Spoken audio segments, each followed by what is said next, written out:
हे हे आहे आपलं लिंबूचं झाड. हे बघायला नवीन नवीन असे फांदे फुटून यायला लागलेले आहेत.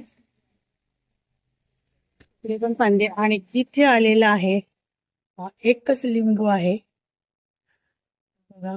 अजून तो हिरवा आहे, तयार व्हायला त्याला वेळ आहे अजून. लिंबूच्या झाडाला जर तुमच्या अजूनही फुलं येत नसतील तर आधी सगळ्यात आधी म्हणजे काय बघायला पाहिजे, तर ते झाड हे ग्राफ्टिंगचं आहे का. खरं तर मला सुद्धा डाऊट येत होता की हे झाड ग्राफ्टिंगचं आहे की असंच बियांपासून लावलेलं आहे आणि म्हणून त्याला लिंबू येत नाहीयेत. कारण 2 वर्ष झालेले तरी सुद्धा त्याला अजूनही फुलं येत नव्हती आणि लिंबू येत नव्हते.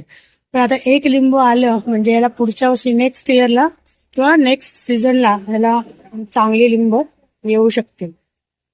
आणि म्हणून तुम्ही आधी ही खात्री केली पाहिजे की हे ग्राफ्टिंगचं लिंबू आहे की बियापासून लावलेलं आहे. फ्लावरिंग येण्याच्या वेळेस त्याला पोटॅशियमची गरज असते आणि म्हणून जानेवारीमध्ये मी जे खत तुम्हाला आणून दाखवलं या झाडावरती, लिंबूच्या झाडावरती, त्याच्यानंतरच याला लिंबू आलेला आहे.